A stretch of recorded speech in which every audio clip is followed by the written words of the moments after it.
দর্শক বিরতির পর আমন্ত্রণ, আমরা আছি হ্যাপেনিং আওয়ারে। এবারে আমাদের আয়োজন ইসলামী ব্যাংক হ্যাপেনিং পয়েন্ট।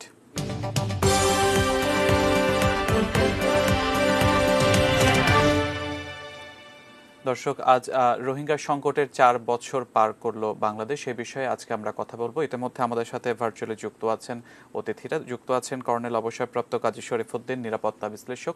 এছাড়াও আরও অতিথি আমাদের সাথে যুক্ত হবেন। আমরা শুরুতে কাজী শরীফুদ্দীন স্যার, আপনাকে স্বাগত জানাচ্ছি আমাদের হ্যাপেনিং পয়েন্টে।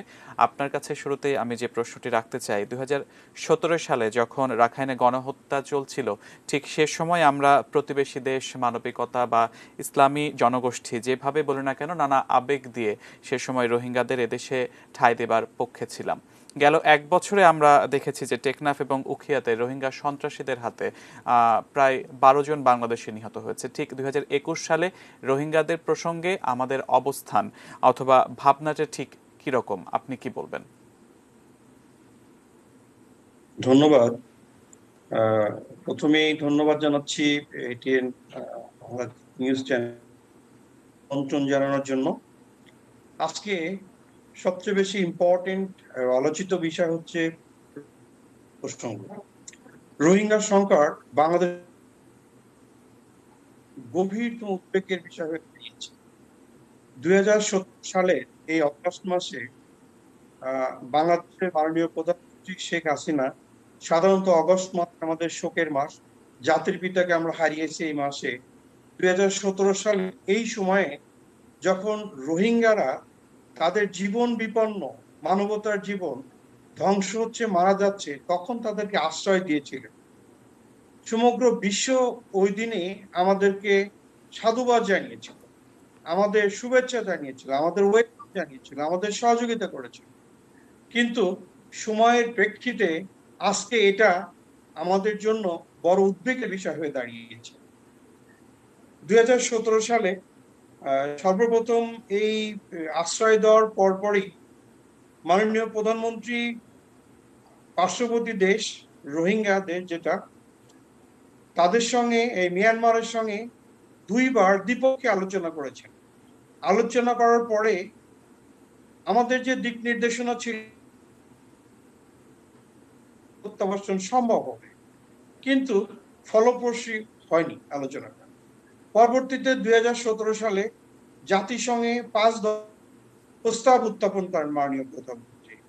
এর পরপরই দেখা যাচ্ছে 2018 এবং 2019 সব সময় যে জাতিসংঘ, আন্তর্জাতিক সংস্থা, মানবাধিকার সংস্থা সবার সঙ্গে আমরা আলোচনা করছি অ্যামিকেবল সেটেলমেন্টের জন্য। জীবন যখন বিপন্ন, তারা যখন এই মিয়ানমারের সৈনিকের হাতে মানবতার, কিন্তু বাংলাদেশ তাদেরকে আশ্রয় দিয়েছিল। আমাদের এখানে পার্মানেন্ট ভাবে থাকার জন্য নয়। আপনি একটা ইম্পর্টেন্ট পয়েন্ট উল্লেখ করেছেন যে ইদানিং এই রোহিঙ্গাদের হাতে বাংলাদেশিরা পর্যন্ত মারা যাচ্ছে। যে কক্সবাজারের পরিবেশ দূষিত হয়ে যাচ্ছে, টিউনিংটা ফাইনের পরিবর্তে টিউনিংটা ডিজার্টিং হয়ে যাচ্ছে। সবুজ পাহাড় এখন জনসমুদ্র, স্থানীয় জনসংখ্যা তার ভারসাম্য আছে।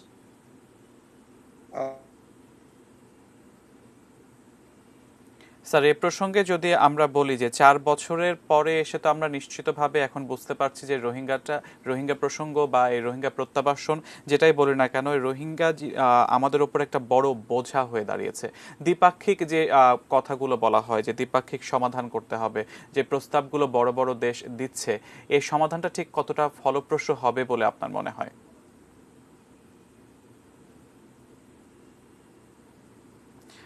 দর্শক, কর্নেল অবসরপ্রাপ্ত কাজী শরীফুদ্দীন আমাদের সাথে যুক্ত আছেন। আমরা রোহিঙ্গা প্রত্যাবাসনের যে সমস্যাটা, সেই সমস্যা নিয়ে কথা বলছি আজকে আমাদের হ্যাপেনিং পয়েন্টে। কাজী অবসরপ্রাপ্ত শরীফুদ্দীন স্যারের কাছে আমরা যেমনটি জিজ্ঞেস করছিলাম যে 4 বছরে এসে নিশ্চিতভাবে আমাদের কাছে এখন বড় বোঝা এই রোহিঙ্গা জনগোষ্ঠী। দ্বিপাক্ষিক সমাধানের যে কথাটি বারবার বলা হচ্ছে বিভিন্ন বড় দেশগুলো থেকে, তা থেকে কতটুকু সমাধান আমরা পাবো, এ প্রসঙ্গেই আমরা জানতে চাচ্ছিলাম আমাদের অতিথির কাছ থেকে। দর্শক, এছাড়াও আপনারা জানেন যে সার্বিকভাবে যেমনটি আমরা বুঝছি যে বর্তমানে রোহিঙ্গা যে জনগোষ্ঠী আমাদের দেশে আছে তাদের আপাতত ফেরত যাবার কোনো সম্ভাবনা নেই।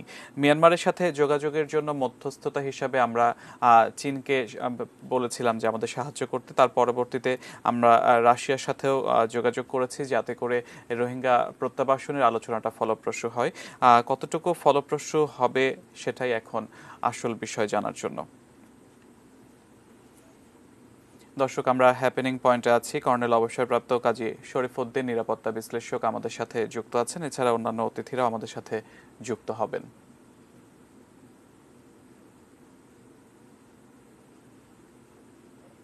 দর্শক, এই রোহিঙ্গা প্রসঙ্গে আমরা যেমনটি কথা বলছিলাম যে রোহিঙ্গাদের এদেশে 4 বছর, এ প্রসঙ্গে আমাদের সহকর্মী আশিকুর রহমান ওপর একটি রিপোর্ট আছে। আমরা সেই রিপোর্টটি দেখে পরবর্তীতে আবারও আলোচনা শুরু করব। 2017 সালের আগস্টে রাখাইনে যখন রোহিঙ্গা গণহত্যা চলছিল তখন প্রতিবেশী দেশ, মানবিকতা, মুসলিম জনগোষ্ঠী নানান আবেগ দেখিয়ে বাংলাদেশের জনগণ রোহিঙ্গাদের ঠাঁই দেবার পক্ষে সরব ছিল। 4 বছরের সেই রোহিঙ্গারা এখন বাংলাদেশের সবচেয়ে বড় বোঝা। জাতিসংঘ সহ আন্তর্জাতিক ফোরামে না গিয়ে বাংলাদেশকে দ্বিপাক্ষিক সমাধানের প্রেসক্রিপশন দিয়ে আসা চীন এখন বলছে মিয়ানমারের সামরিক জান্তার সঙ্গে তারা যোগাযোগই করতে পারছে না। ফলে রোহিঙ্গা ফেরতের আপাতত কোনো সম্ভাবনা নেই। We've lost contact with the Myanmar side. We are not planning any new tripartite meeting at this moment. চীনের ব্যর্থতায় বাংলাদেশ নতুন উপায় খুঁজছে মিয়ানমারের আরেক বন্ধু রাষ্ট্র রাশিয়ার মাধ্যমে, যদিও কোনো সাড়া নেই সেখান থেকেও। রাশিয়ান ফরেন মিনিস্টারের সাথে আলাপ হলো। বেসিক্যালি আমি যেটা ওনার চাইছিলাম, ইউ টেক ইনিশিয়েটিভ, এই ট্রাইলেটারাল ইনিশিয়েটিভ। পশ্চিমা শক্তিগুলোর মূল ফোকাস এখন মিয়ানমারে গণতন্ত্র ফেরানোতে। সামরিক জান্তা ক্ষমতা দখলের পর থেকেই রোহিঙ্গা ফেরানোর বৈশ্বিক চাপ চাপা পড়েছে গণতন্ত্র শব্দের নিচে। অতীতে সামরিক সরকারের সময়ও রোহিঙ্গা ফেরত গেছে, তো আমরা সেই চেষ্টা অব্যাহত রাখবো as soon as they are kind of accessible. তারা এখনো পর্যন্ত আমরা সেই ধরনের আনফর্চুনেটলি কোনো বার্তা পাইনি। উল্টো বিশ্বশক্তির নানান আবদার এখন বাংলাদেশের কাছে। রোহিঙ্গাদের ভাষান্তরে নেবার বিষয়ে বিভিন্ন উপায়ে বাধা দেয় তারা। শেষ পর্যন্ত জাতিসংঘ মেনে নেয় ভাষান্তর অপেক্ষাকৃত ভালো জীবন দেবে রোহিঙ্গাদের। এখন তারা কক্সবাজারেই চায় ভাষান্তর মডেলের সুবিধা। এই যখন পরিস্থিতি অনেকটা ঘুরিয়ে বিশ্বব্যাংকের প্রস্তাব রোহিঙ্গাদের দীর্ঘমেয়াদে বাংলাদেশে রেখে দেওয়া হোক এবং দেওয়া হোক নানান সুযোগ সুবিধা। অল লিগ্যাল রাইটস দিতে হবে। দেশের সব ক্ষেত্রে তাদের কোথাও ডিসক্রিমিনেশন করা যাবে না। কাজের ক্ষেত্রে, তাদের মোবিলিটির ক্ষেত্রে, বাড়িঘর কেনার ক্ষেত্রে আমরা পুরোপুরি রিজেক্ট করেছি। Ashikur Rahman Apu, ATN news, Dhaka. দর্শক, আমরা সহকর্মী আশিকুর রহমান ওপর রিপোর্টটি দেখছিলাম। আমরা যেমনটি বলছিলাম যে রোহিঙ্গা সংকটের 4 বছর পার করলো ঠিক এই মুহূর্তে বাংলাদেশ। এখন প্রত্যাবাসন যেটা শুরু করা সেটাই এখন সবচাইতে মূল চ্যালেঞ্জ হয়ে দাঁড়িয়েছে। এ প্রসঙ্গে পররাষ্ট্র মন্ত্রণালয় যেমনটি বলছে যে জাতিসংঘ এবং আন্তর্জাতিক সম্প্রদায়ের আন্তরিকতার যে ঘাটতি, সে ঘাটতির কথাই বারবার পররাষ্ট্র মন্ত্রণালয় থেকে বলা হচ্ছে। আমরা পররাষ্ট্রমন্ত্রীর বক্তব্যটিও সহকর্মী আশিকুর রহমান ওপর রিপোর্টে দেখছিলাম। বিশ্লেষকরা যেমনটা বলে থাকেন দর্শক, যে বিনিয়োগ বন্ধ করে মিয়ানমারের ওপর যদি পশ্চিমা বিশ্ব চাপ না দেয় ততক্ষণ পর্যন্ত এই সংকটের ঠিক সেরকমভাবে সমাধান হবে না। আমরা এ প্রসঙ্গে কথা বলবো। মেজর অবসরপ্রাপ্ত মোহাম্মদ এমদাদুল ইসলাম, নিরাপত্তা বিশ্লেষক, ইতিমধ্যে আমাদের সাথে যুক্ত হয়েছেন। স্যার, আপনাকে স্বাগত জানাচ্ছি আমাদের হ্যাপেনিং পয়েন্টে। যেমনটি বলছিলাম যে 4 বছরে এসে নিশ্চিতভাবে আমরা বলতে পারি যে রোহিঙ্গা জনগোষ্ঠী আমাদের ওপর বড় বোঝা। বিভিন্ন দ্বিপাক্ষিক সমাধানের কথা বলা হয়ে থাকে স্যার, বড় দেশগুলো বিভিন্ন দ্বিপাক্ষিক সমাধানের যুক্তি দেয়। সেটি কতটুকু ফলপ্রসূ হবে আপনি কি মনে করেন? ধন্যবাদ। আসলে এটা খুব যৌক্তিক এবং প্রাসঙ্গিক একটা প্রশ্ন আপনি তুলেছেন। অতি সম্প্রতি যে জিনিসটা হচ্ছে, বাংলাদেশ অনেকটা এই বৃহৎ শক্তিগুলি অথবা যাদের জিও স্ট্র্যাটেজিক ইন্টারেস্ট রয়েছে মিয়ানমার, তাদের টানাপোড়েনের গ্যারাকলে বাংলাদেশ পড়ে গেছে। আমার কাছে সেটাই মনে হয়। কেন বলছি সেই কথাটা? কারণ অতি সম্প্রতি যেমন চায়না এবং মিয়ানমার ভারতের মধ্যে একটা টানাপোড়েন এরকম সৃষ্টি হয়েছে, যার জন্য এই চায়না এবং ভারত দুটা দেশেই এখন মিয়ানমারের সেনা শাসকদের বা মিয়ানমারকে খুব তারা নিজের পক্ষে টানার জন্য অস্থির হয়ে পড়েছে। সেটা হচ্ছে কিছুদিন আগেই গত মাসে ভারত তাইওয়ানের সাথে একটা ট্রেড প্যাক্ট বা একটা বাণিজ্য চুক্তি স্বাক্ষর করেছে।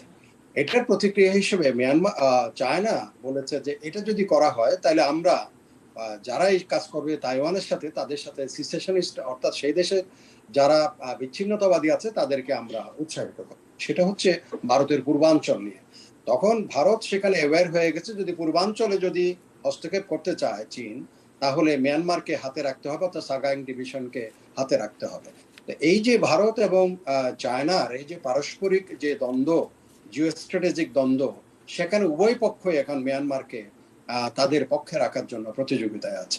তো সেই যদি করতে যায় তাহলে তারা মিয়ানমারকে চাপ সৃষ্টি করবে কিভাবে, এবং বিশেষ করে রোহিঙ্গাদের প্রত্যাবাসনের ব্যাপারে।